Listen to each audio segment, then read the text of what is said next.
Figured I'd make you all wait. What's better to wait for than me? Welcome to TEDx.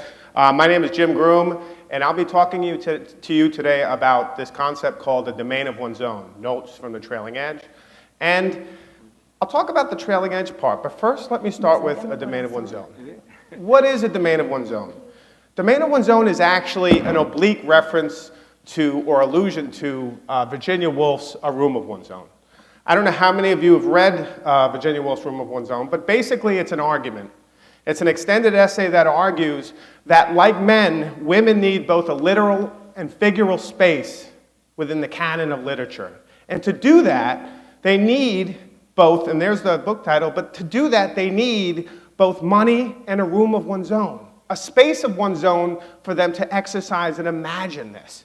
And the irony that I'm presenting this, and we're using this name, is not lost on me, but with full apologies to Virginia Woolf, the group I work with at the University of Mary Washington, the Division of Teaching and Learning Technologies, kind of tried to modify that idea. And what we talked about is not only, well, in this day and age, you don't need a room of one's own per se, although that still helps, you need somewhere to write, but you need both a domain and web hosting to fully understand and engage the deeper possibilities of the web. So what do I mean? Let's take a step back, because that's exactly what we did at University of Mary Washington. We're giving all of our students, faculty, and staff a domain of their own. But what does that mean? What am I talking about when I talk about a domain of one's own? Well, what I'm talking about is both quotidian and metaphysical. Quotidian in that all of us know what a domain is. Google.com, YouTube.com, BavaTuesdays.com, right? I mean, these are spaces that are on the web. JimGroom.com is a space that reflects me. It's a space where I inhabit the space. It's a quotidian space, but also it's a metaphysical space. Why metaphysical? In the act of naming it, of bringing it to be, of having new knowledge occupy and spread on the web. By building a domain and creating a domain name, in some ways you're propagating knowledge. But what's a web host? So if that's a domain, both quotidian and metaphysical, what's a web host? Well, here's an example of 3 different domain names. Some of them reflect the student, right? Like Jessica Reingold, Will Powell, or even, and this is one of my favorite, hockeyandheels.com. Could you imagine? I don't know, you guys don't do hockey in San Juan, I understand, but could you imagine hockey in heels? It's an amazing concept. Well, these domains are kind of abstracted spaces. But when they're pointed to a web host, what happens is students can build spaces, applications that actually frame who they are. So that abstract comes to a kind of concrete in a web server, which results in an application. Now, this is an interesting concept because not only do you have the possibility to have a space, but you have a possibility of hundreds of open source applications that you can install in this space with one click, right? And I would like to say that this is a radical new idea on the cutting edge of innovation. This is TED. But I don't know if it's that, because commodity web hosting has been around for a decade. This is not new. But what's new about it is that we are still having we've had personal presence on the web for how long? Here's a great example, GeoCities, right? We remember the old gold GeoCities website. You even see it's Netscape. And this is someone's personal presence. This is not new. This has been going on for a while. We've been giving people web space and FTP access. In fact, our students, even before we did Domain of One's Own, have been doing this. This is an excellent example. This is Caitlin Pringle's website, right? And on this site, this is something she built by herself. It points to her, who she is. You see the domain name, CaitlinPringleMurphy.com. And it's interesting, a story that goes with this, which I find fascinating, is Caitlin, amazing student. She majored in history, and she was a special major in new media studies.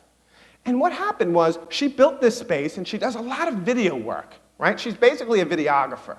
And she went for an interview at PBS. And one of the things they cited in her interview was how impressed they were with her online presence, particularly with the access to the video work she had done as part of her career at UMW. Now, before this, how are we as universities allowing students to have a presence online? Ba-bam! The big black box, right? The learning management system, the LMS. How are we engaging people and allowing our students to kind of understand themselves as a larger community, or even understand themselves as a node on the web? We weren't. How did we show students we love them? Well, we gave them 15 weeks in a course, and at the end of the semester, what did we do? We deleted it. That's not the way you communicate love, right? What are we talking about? Well, rather than building these enterprise systems, which are monolithic, right, and often don't kind of imagine themselves beyond the task at hand, what if we allowed students, faculty, and staff to manage and build their own spaces? Because many of them already are. Like Caitlin's a perfect example. And take those nodes and syndicate them back into central hubs that reflect what's happening in the university, that reflect the life of the mind at the university. Why are we not doing this? Our university websites, what do they become? They become brochures. Isn't it beautiful? Aren't we diverse? Aren't we special? What if we actually show the life and mind of what the faculty and staff are thinking? What if our web pages become dynamic reflections of what we are? That is the web. And this is a great example. This is from the Museum of the African Diaspora in San Francisco. And this was in 2005, 2006, right around the time I started at Mary Washington. And I held this up as an example of what I wanted to do with the web. This is a digital piece of art, which actually, this whole portrait is made up of over 2,200 submitted portraits of African diaspora all over the world, so the diaspora that's living everywhere. And what happens is this community is brought back together, and you get a sense of it through its kind of distributed parts. And that whole becomes clear. And the portrait of who this community is can only be spoken to as a sum of its parts. And that's a beautiful kind of, for me, metaphor of what we should be doing at the university level. Now, I know, I like rainbows, I like unicorns. I'm optimistic, I'm idealistic, but I think we have to. That's why we're at universities. That's why we're here. That's what's special about what we do. And I like it because there are thinkers outside the university who are actually promoting these ideas. John Udell, who's both a technologist and a longtime advocate for the open web. He's been talking about these ideas in the recent post specifically. He talked about MOOC as User Innovation Toolkit. Now, I don't know where you've been over the last 2 years. Hopefully you haven't been around educational technology because all people can talk about is the MOOC. And I'm not going to try and live in the idea of acronyms. That means massive, open, online course. And what a MOOC is, in my mind, is it's basically a massive version of the LMS, as it's being done by most of these kind of corporations like Coursera, Udacity, etc. It offers nothing new to the discussion. It doesn't give people a node on the web where they can define themselves. And it really adds nothing to the discussion at the university about how we show people what the web is and how to interrogate it. So John Udell, in this post he recently made, talked about this idea of trailing edge technologies, which I found really fascinating and I think worked perfectly with what I wanted to talk to you about today. What is trailing edge technologies? Well, here's a good example. In 2004, 2005, John Udell did a screencast. And he did a screencast which at the time seemed like revolutionary, new technology. Oh my gosh. But as he notes in this post, the ability to capture video where you show software at work has been around for years. He didn't invent it. What he did is he used it to communicate an idea of how the web works.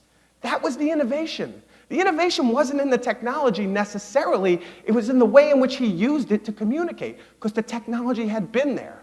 And I don't know how many of you have seen the Heavy Metal Umlaut, but for me, if you were going to create a greatest hits compilation of the web, this would be the first track. It's amazing. Same thing with what he's doing right now with ICal. And this is an unfortunate kind of misconception, so I wanted to spell it. ICal is not the application you use on Mac to do a calendar. ICal is actually an open format. It's an open format that allows you to share scheduling more broadly, kind of like an RSS feed. So the idea he has is, why don't we use these open, web-based, distributed formats to share what's happening so that every public organization or even individuals can share their calendars. And distributed, aggregated calendars can show us what's happening in a city like San Juan, or where I'm from, Fredericksburg, or New York. You have this kind of global exposure of what's happening. And for me, that's a compelling use of the web, and one that we would mistake for an application if Mac would let us. Now, there's also this. Right? I don't know how many of you like Revenge of the Nerds, but I can't get enough of it. But this was done by Tom Woodward, so mad props to Tom Woodward. But this is actually, for me, the greatest example of trailing edge technology. In 2012, gifs became the word of the year. It was the thing. People were making gifs. So what was a construction, site under construction around that kind of GeoCities era, became a new way of communicating the vernacular of the web. It became a way of actually discussing how you might look at a shot or a scene of cinema, or put two scenes together, or even just capture a moment in time. Or as students used them, a punctuation mark that actually went beyond what they could possibly do in text. And for me, animated GIFs are not new. They're not new technology, but the way in which we use them is new and novel, innovative, and that's exciting. Now, this idea of the User Innovation Toolkit, or the User Toolkit for Innovation, this is an idea by Eric von Hippel from Democratizing Innovation, and it's something that John Udell talks about. And it's this idea that the domain of one's own is exactly that. It's a user innovation toolkit that we're giving to our community, that we're putting in the hands of our students and faculty and staff. Because the great, I think, myth out there is that the next innovation is going to come from this monolithic venture capital, Silicon Valley-driven idea. But it's not. The revolutions on the web are often small, distributed revolutions that we, the people, use to extend and build open formats, open tools, open source applications. That's where the real revolution is happening. And it's so easy, as we see with the MOOCs, for that to get co-opted and rebranded as a product. The web can't be a product. It has to be a loosely open, distributed platform that we use, build, and helps us reimagine the very thing we're building on. That's the essence of a user innovation toolkit.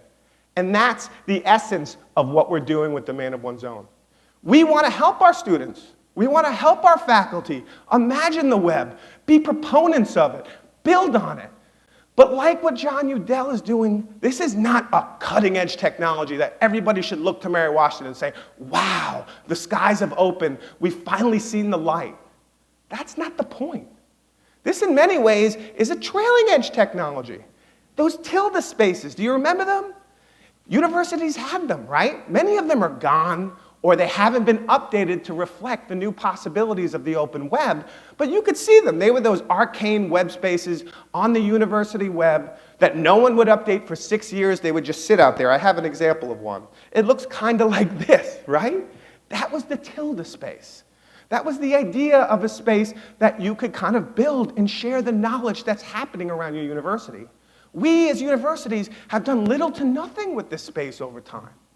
And Domain of One's Own is kind of a re-injection of the spirit of that space, but with a whole new set of tools and a whole new way of putting students as nodes in the grander hub of the web. And now I'm going to end with a quote from Gardner Campbell. And the quote is this: "Why isn't it time that we made faculty, students, and staff sysadmins of their own education?" With that, thank you.